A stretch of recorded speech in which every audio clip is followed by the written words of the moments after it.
What the Friday? Hey, what the Friday? What the Friday? Ooh, what the Friday? It's Friday. Friday. Friday. Greetings, royal family. I'm back. Thank you for clicking on the video. Happy Friday, everybody. If you are a returning royal family member, you know we do this each and every Friday. Shout out to my new royals. Thank you, thank you, thank you for your comments, your positive feedback, hitting the subscribe button. Make sure you click the notification bell to all of my new royal family members so that you can meet us here every Friday. No specific time, but it's every Friday. So you read the title. So let's just get into some things, okay? Picked a couple of topics that I kind of wanted to talk about. First up on the list, ladies and gentlemen, the Notorious B.I. to the G has been nominated for the Rock and Roll Hall of Fame. So he is one of the newest group of one of the members, well, one of the newest musicians, because there's a group of them that they like do every year. A group of people are nominated to be inducted into the Rock and Roll Hall of Fame. So he's one of them. And yeah, this is good. This is a good look for hip hop. Now, the 2020 class was announced earlier this week. And not only was Biggie on the list, but Whitney Houston, and also the Dave Matthews Band. They'll also be on the ballot. Now, the voting pool, the people who vote include artists, historians, journalists, and members of the music industry. And the fans, they also get a chance to vote on the Hall of Fame website.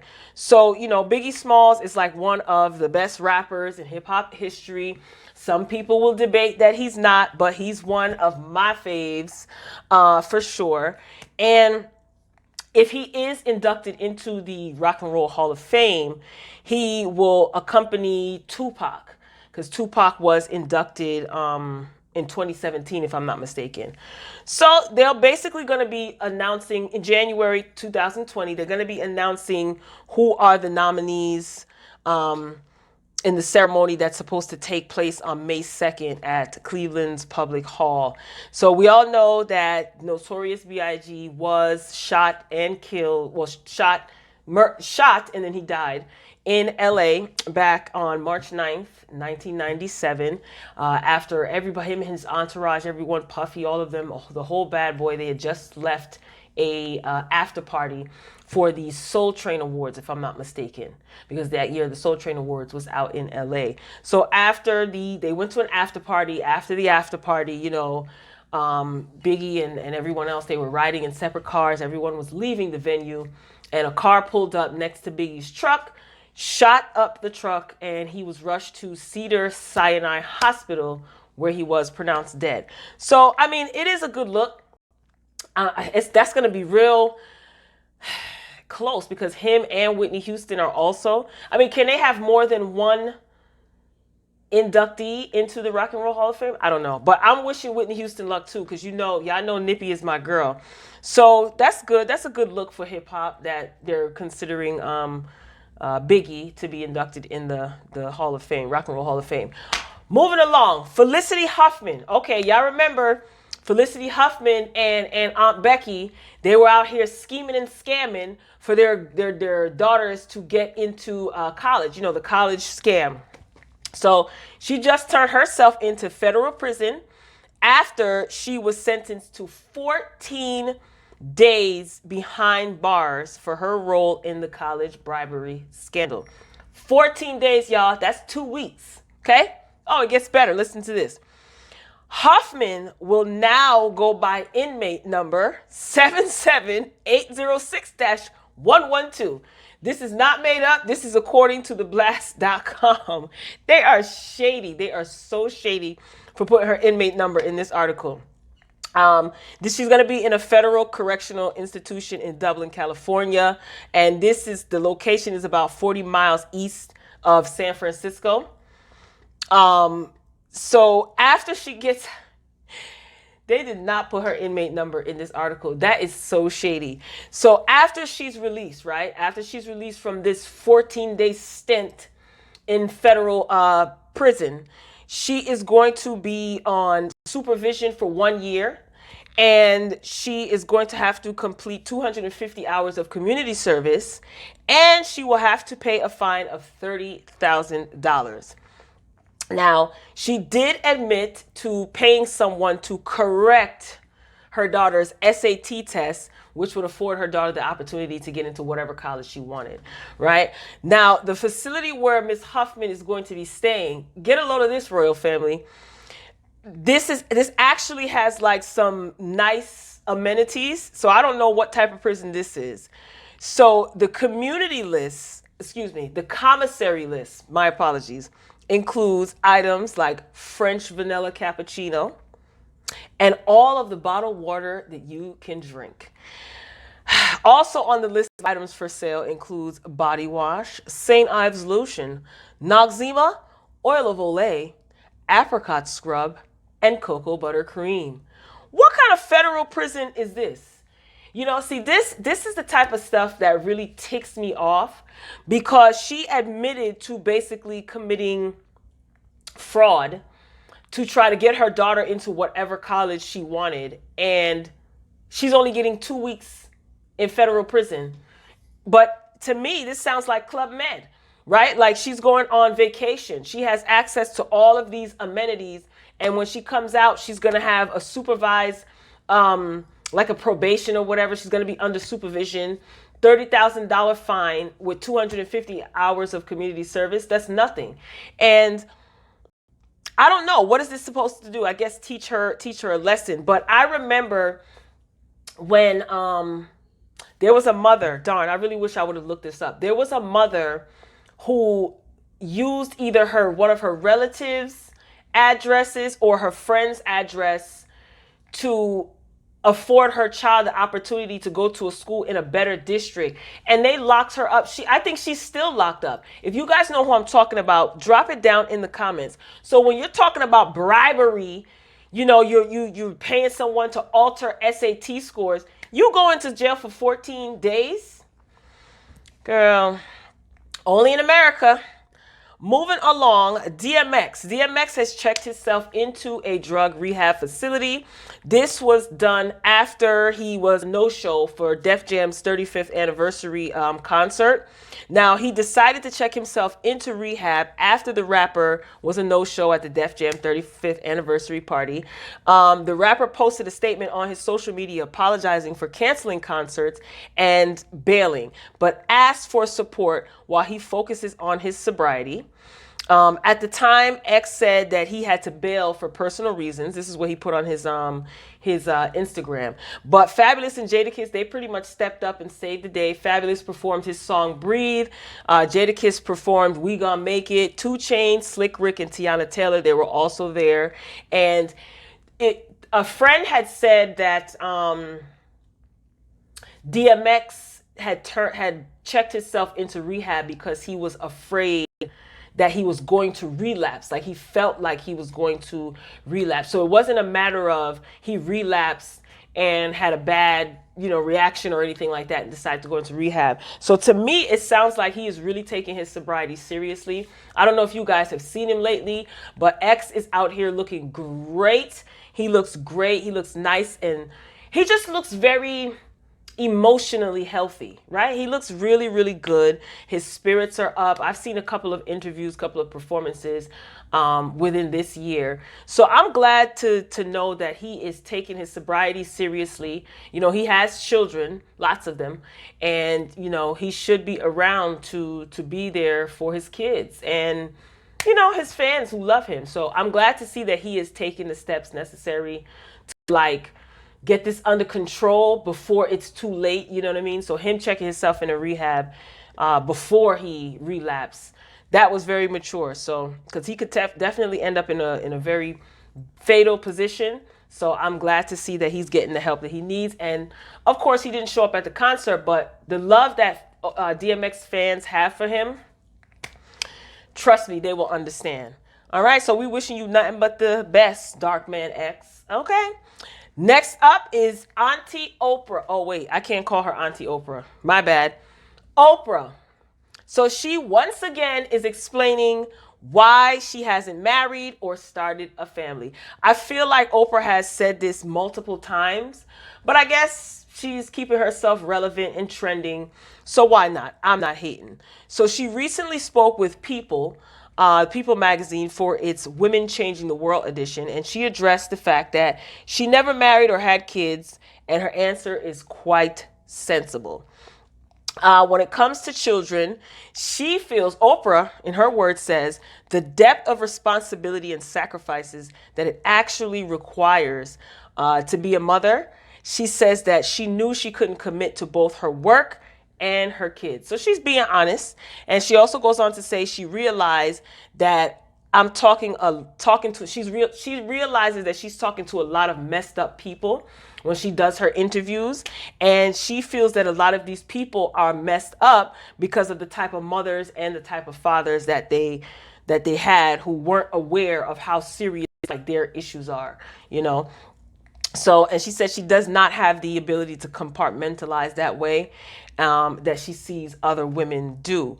So she said, this is why throughout the years, I've had the highest regard for women who choose to be at home with their children, because I don't know how you do that all day long. Nobody gives women the credit they deserve. Oprah says that if she had married longtime boyfriend Stedman Graham, things would have changed, not necessarily for the better. Now, Oprah says again, I used to think about this all the time, that I was working these 17-hour days, and so were my producers. And then I go home and have my 2 dogs, and I have Stedman, who's letting me be who I need to be in the world. She says that he's never demanded anything from her, like, where's my breakfast? Where's my dinner? She says none of that, you know. And she feels that that would have changed had they got married. So I don't know. Well, obviously Oprah knows Stedman more than we do. We don't really see Stedman out and about that much. You know, I mean, when there's things like Tyler Perry, his studio opening up, you know, we did see Oprah and Stedman. But what does she mean that she feels that if her and Stedman would have gotten married, you know, it would have been like, oh, where's my dinner? Where's my breakfast? Maybe she has a perception of him that we obviously don't see.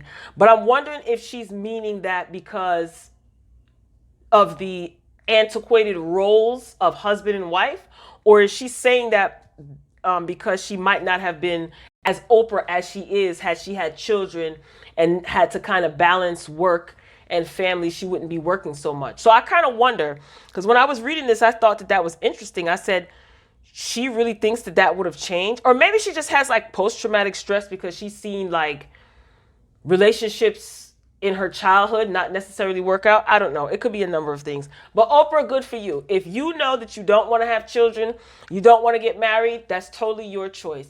I feel that when women are pressured, or anyone is pressured to have children, I think it's unfair. If you don't want to have kids at all, or you don't want to have any more children, that is solely your choice. Because at the end of the day, that is a human life that you are responsible for until the day you die.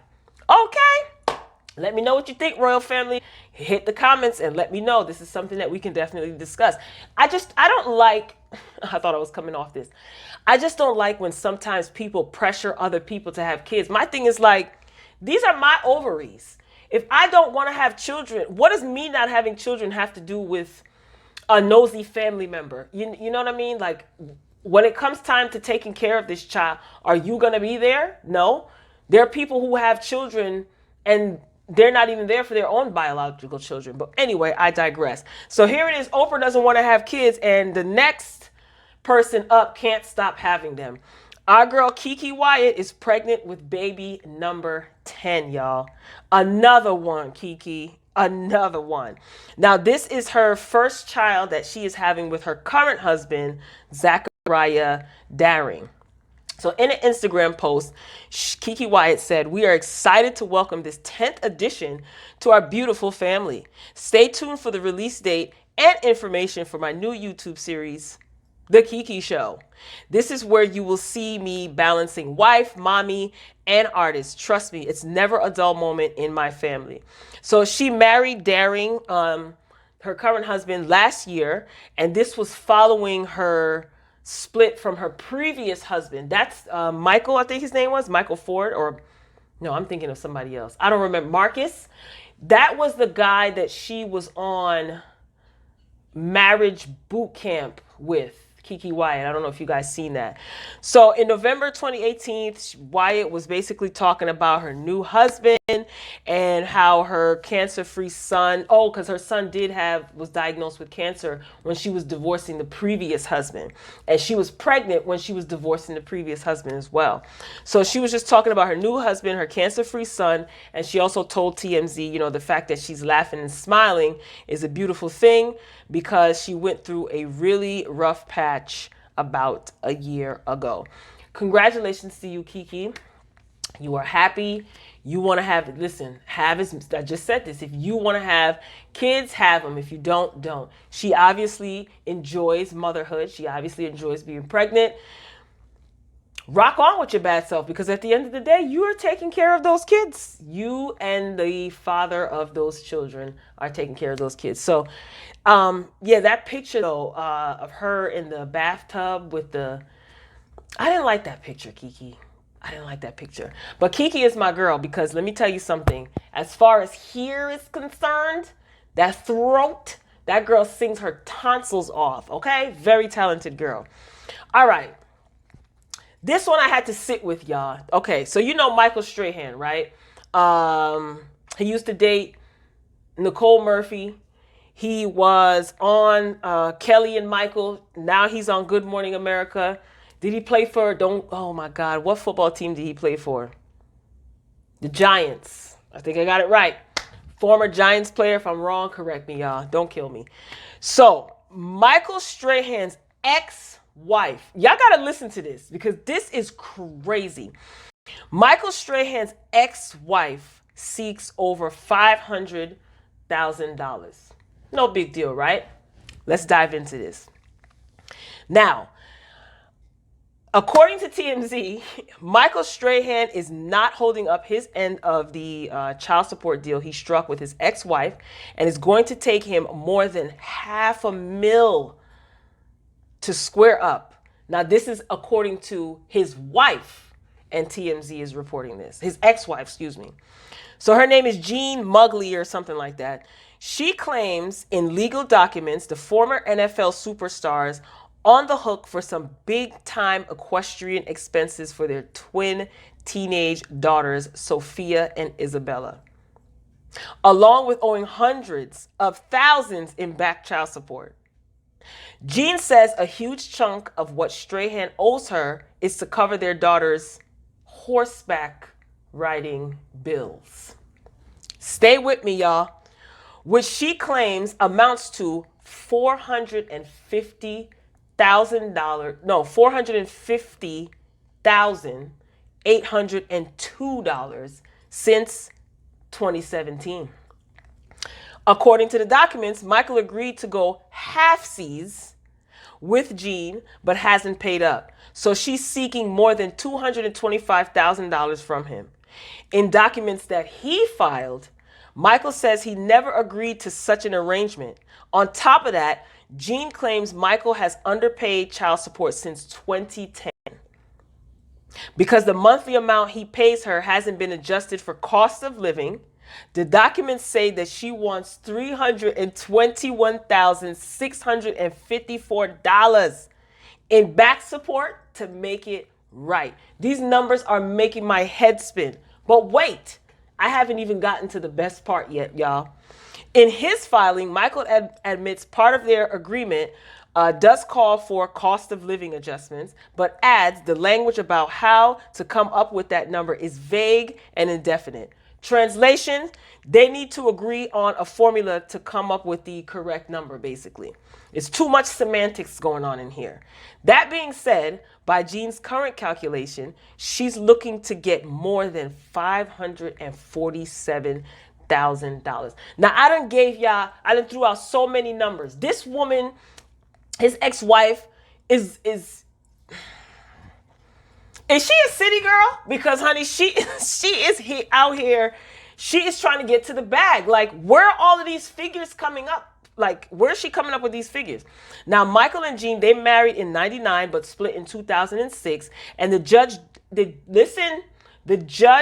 eventually awarded Jean $15.3 million in their divorce and ordered Michael Strahan to pay $18K a month for child support. Now, that is where I want to pause. Sis, you got $15.3 million plus the judge awarded you 18 grand a month in child support. What did you do with the 15 million? Are you crazy? Now, I'm not saying that if this is true that he is, not paying his child support, that he shouldn't, because this is what he agreed to. If he didn't feel that the 18K a month was appropriate, he had every right to go to court and try to get things adjusted. But see, what the wife is saying here, the ex-wife is saying, she said that amount was decreased to just under 13K a month in 2009, according to the docs. See, she claims that the monthly income is way more now than it was in 2019. It should be more because he got Fox NFL Sunday. He's on Good Morning America, among other projects. So she feels that it should be more than 13K, which is what the judge originally ordered. It should be more now that she's getting because he's making more money. So she wants him to pay $18,378 a month. They have a hearing scheduled in November, and the judge will basically rule on how the payments will go. But let's get back to this $15.3 million. When you guys got divorced in 2006, you mean to tell me you got $15.3 million? What horseback riding, equestrian? Girl, I would own a stable and a couple of horses. You know what I mean? You have 2 girls. Are you putting any money aside for them? Now, I'm not saying that, because she got $15 million, she should go on about her business. But do you know how many people can do more with less? Girl, are you a city girl or what? Like, seriously, what type of plan are you on? These women are terrible. Some of them are really terrible. I'm sorry, $15.3 million. You know how many people I know that used to flip their refund check from college, like their little rebate check? You know how many people I know used to flip their tax return? Listen, Michael, just give me $250,000. You don't even have to give me $1 million. Give me $250,000 tax free, and I'll show you how to do this, son. Are you kidding me? What did you do with $15.3 million? Did you make a bad investment? See, this broke mentality, like being broke, you got a poor mentality. Like, what makes a man like Michael Strahan, who's amassed all of this success and all of this money, what makes a man like that attracted to a female who's not only broke, right, but does not have any sort of money management skills? You don't have any street smarts. You don't have any ambition as far as it pertains to money. $15.3 million. If I would have got my hands on $1 million, I would have put away the rest, and that $1 million would have still been working for me and my children to this day. I would be building businesses for them. They would know about hard work, so that when they get to a certain age, they can basically kick back and retire early. What did you do with $15.3 million? Let me guess. You bought a house and some purses. Ugh. But when I saw the picture, I'm going to keep it real, I was like, that's his ex-wife? Because I don't recall ever seeing a picture with the 2 of them before. But Royal Family, talk to me about this, okay? I know we went over a couple of other things, but talk to me about this. Like, see, this is what makes men bitter, because of things like this. And she's a gold digger. I would consider her a gold digger. She may not be, but I would consider her a gold digger. 15.3 million, y'all. That blew my mind, because here it is. 2 teenage daughters What do they need for $18,000 a month? I'm just saying. I'm wondering. 18 grand?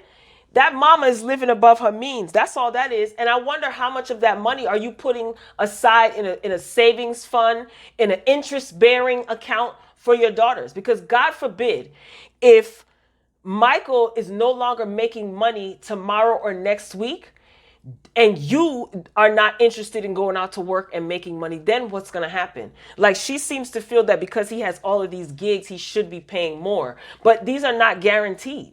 You know what I mean? And he doesn't strike me as a bad father. Like, I've seen him on red carpets with his kids. You know, she never said anything about him not spending time with his children or whatever. And it's like, you're trying to reduce this man to nothing but a paycheck. And it's like, you got $15.3 million. What did you do with it, sweetie? You know, everybody would have known my name, okay, when I came around, because I would be investing in real estate left and right. Maybe not. I would probably keep my identity hidden, but my money would be flowing all over LA, everywhere. Real estate, building. $15.3 million? Lord have mercy. You on the city girls plan, honey. Where the bag at? Where is the bag? So, Royal Family, be sure to get down in the comments. Let me know what you think. Now, I don't know if you guys heard, okay? I was not going to add this to the roster, but this came across my news desk very last minute. So, according to the Jasmine brand, you know, Sass from Love and Hip Hop, that's Karen King's son, Scrap De Leon's brother. Well, Sass and another gentleman has been arrested for sex trafficking two teenage underage girls. Look it up. This was so recent that I didn't even have time to like get the links or anything like that. So this was on the Jasmine brand's website. So they were basically arrested, and they didn't release the name of the two girls because they're minors. What kind of nasty foolishness is going on over there? You know, they already have criminal records. Scrap was just in jail. Karen, she was on America's Most Wanted. Karen King, their mother, for kidnapping and attempted murder because she tried to kill one of the other one's father. I think it's Sass's father. And this is disgusting. So if you guys seen that, comment below. Let me know if you have more updated information. That's all the Jasmine brand had. And I don't even want to go too deep into that because I just feel like anybody who enables or participates in any sort of sex trafficking of women, especially underage women, should be shot in the balls. And that's that on that, Royal Family. Thank you so much for watching. I really appreciate all of the new subscribers. Make sure you get down in the comments and comment, share. Hit the like button if you like the video. Remember, every Friday we meet back here so that we can discuss some things. And if there's anything during the next week you want to discuss, put it in the comments. You can email me. My email address is in the description. So yeah, I will see you soon. Until next time, peace.